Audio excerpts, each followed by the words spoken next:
if I'm gonna go out anyway, I'm going out on my sword and my own 2 feet, and I think I pride myself on. Obviously, keep the main thing the main thing.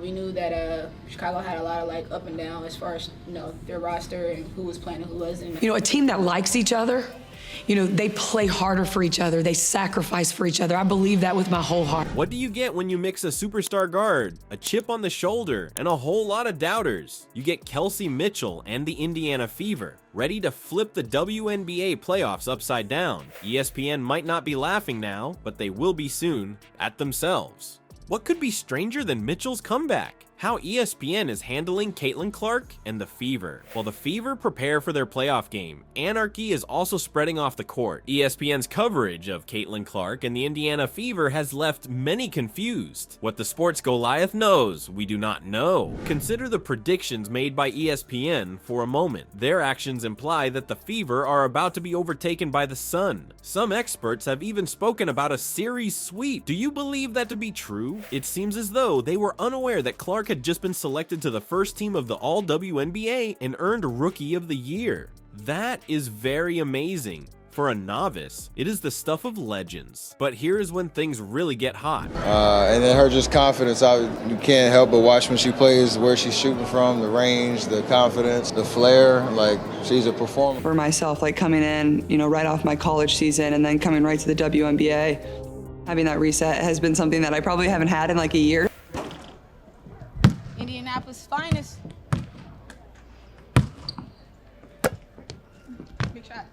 ESPN believes that the Fever are a distinct team. They did in fact have a rough start, going 2-9, but you're not going to believe it. Everything changed in the midst of the season. Well, everyone except ESPN is scratching their heads about this 15-7 run. Furthermore, Kelsey Mitchell should not be disregarded. She has scored 20 points or more in 7 consecutive games. A run like that has the power to decide a playoff series. But ESPN, Mitchell's receiving the same treatment as any other player on the floor. Would you like to know what's really ridiculous? The Fever haven't qualified for the playoffs since 2016. They just eliminated the longest current postseason drought in WNBA history. That is a resurrection rather than merely a return. However, it appears like ESPN missed the message. The Fever really depend a lot on Mitchell's scoring. Got a lot of confidence, and that's all she needed was just, hit a couple shots, get some confidence, and she's just been so consistent for us. Yeah, I think the 3-point record is cool, and I think it just speaks to the way we play offense and the way we've been playing offense, especially as of late, like just fast, up-tempo. Her average points per game is 19.6.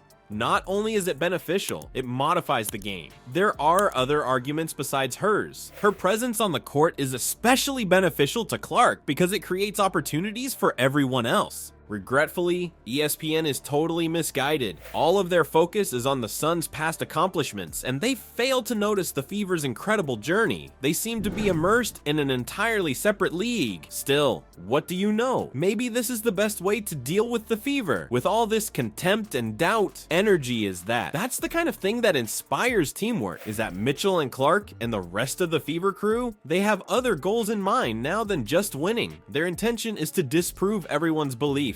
Imagine yourself walking onto the court knowing that you have no chance of winning, according to one of the biggest sports networks in the world. No, it's not required. That inspires me, I think. This is the kind of thing that people who are underdogs dream of. But it seems like everything is going to be great for her because she's a great talent. She seems like a great gal. I hope she turns that franchise around. We bring to the table who we are and we're growing and showing to be. It's just who we are.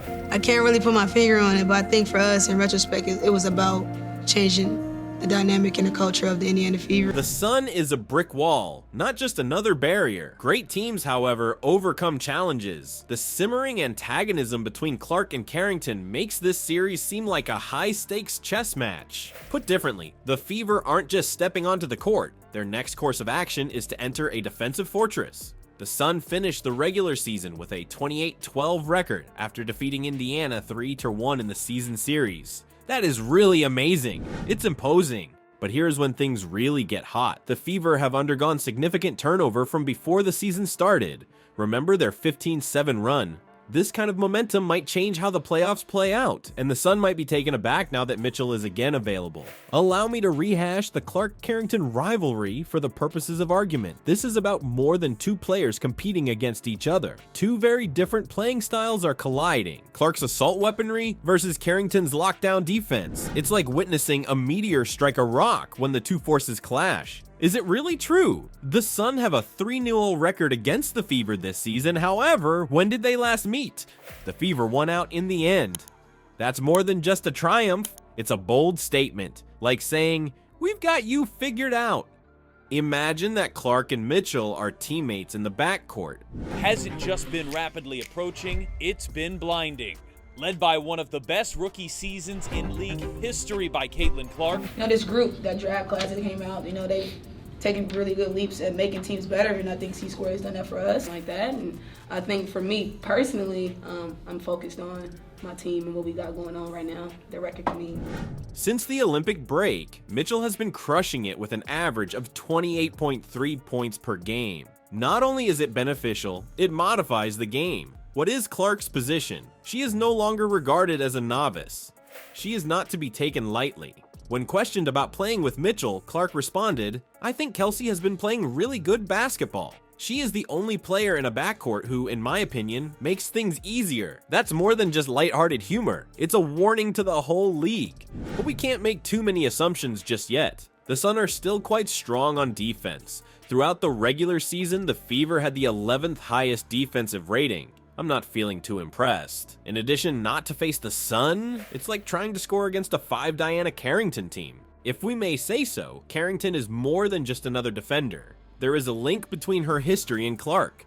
For her personally, this goes beyond just a playoff series. Moreover, the type of competition might totally change how a game plays out. Given this, what is the Fever's performance like? This indicates that they are facing more than simply a team. It's a real challenge. Sure, we were switching well, contesting shots and, rebounding and getting stops at the end were the reasons we won. We do a better job of taking care of the basketball right there. We wanted to make that clock tick away. And we just got to make sure, they were coming and doubling Caitlin, and we just got to maybe get off it a little bit sooner. Their assault will be put to the test when they take on one of the best defenses in the league. An opportunity to face a team that has routinely outscored them this year and test their better play. Their best players will go up against a defense that was built with their demise in mind. But think about this. Tests like this one, they are the cherry on top for winning teams. We've seen that the Fever are able to overcome the Sun. All they have to do is act now while the stakes are at their maximum. More astounding than Mitchell's remarkable recovery will be what occurs once he returns. Is the Sun a powerful enemy? It won't be till you hear about the horrors that await you in the later rounds. I've never not wanted, good for, the people around me. And because I put my pride in the work and I put my head down to do that. Forward, you only see our group get tighter and tighter, and we're going to be able to withstand a lot of these matches. I made an effort to get up and put pressure on people. They're fast, I know, but if we can continue to do that, that's just gonna have to be a habit. Depending on these teams, Indiana's fairy tale run may go any way. Assume for the purposes of argumentation that the Fever triumphs over the Sun. Do you honestly think that will be the last barrier they face? Not at all. They might face the Minnesota Lynx next, and believe me when I say that they are a formidable team. The Lynx are known for their lockdown defense. It's like playing on a different team trying to score against 5 Diana Carringtons at once. Imagine this. Mitchell and Clark take the court to take on the Lynx, following their victory over the Sun. Despite the crazy crowd, once the ball is in play, it feels like hitting a wall. The Lynx are strong defenders and proficient smotherers. Every pass and every shot is questioned by everyone. This defensive tactic has the power to make even the best players question their skills. But this is when the interesting part starts. If the Fever can crack the Lynx's code, they might play the Phoenix Mercury in the playoffs. For that matchup, fans would be riveted to their televisions. Take it all in. Mercury is an experienced veteran facing up against the bright young Fever. The WNBA's past, present, and future all come together on one court. The Mercury have star power, titles, and experience working for them. But what about the Fever? They still harbor that resentment and irritation inside of them. They're now using money that belongs to the house. That being said, one should not undervalue the star power of such a potential confrontation. a matchup featuring some of the most renowned players in women's basketball, including Mitchell and Clark. This show had everything you could want for an endless highlight reel. I mean, I'm just really happy for this organization, obviously. Yeah, I mean, look at these fans, they're incredible, so if it wasn't for them, I don't know if we'd be here. After the record, it's like, I salute people like Enrique, because off the floor, we're really great friends, really good mates, and so we tend to like work out and train together. I appreciate it because of the deal with competitors and what she's done for us and paved the way to even for us to be here. We're eternally grateful for her. But this entire journey should be seen by Mitchell and the Fever as a chance to prove their value at every point. The sole objective is no longer to win games. It all comes down to personal expression. They want to compete and show ESPN and its doubters that they are more than just participants. Do you remember what Indiana head coach Christy Side said? She emphasized how critical improved defense is. That defense will undoubtedly face difficulties while playing teams like the Lynx and Mercury. It's simple to talk about improving. It's much harder to do it when playing against some of the best offenses in the league. But what's even more ridiculous? Even mediocre teams can perform well on an assignment such as this. For Mitchell, Clark, and the other members of the Fever, each game and series presents a chance for improvement, to acquire knowledge, in an effort to get well. Alright, let's stop pretending for now. It was unexpected that the Fever would arrive. It was never intended for them to be playing in the playoffs. They were supposed to be spectators. But now they are in a position where they can make a big difference. Remarkable would be a mild understatement. That is extraordinary. Think about the story they are writing. It started with a 2-9 record and concluded with playing in the postseason. From Mitchell's disastrous injury to her playoff comeback, it was quite the journey. From being written off by ESPN, we might now play against the best teams in the league. What Kaylin brought obviously helped, but I think her and her play and utilizing us to like show as a group what we can do is super special. 14th win for the Fever. I had this been in a long time. All right, we keep moving forward. Y'all should be thanking that girl for getting y'all ass private charters, all the money and visibility she bringing to the WNBA. This has all the makings of a Hollywood blockbuster. It's more than just a return. The best part is that we can see everything happen live, which is the most exciting part.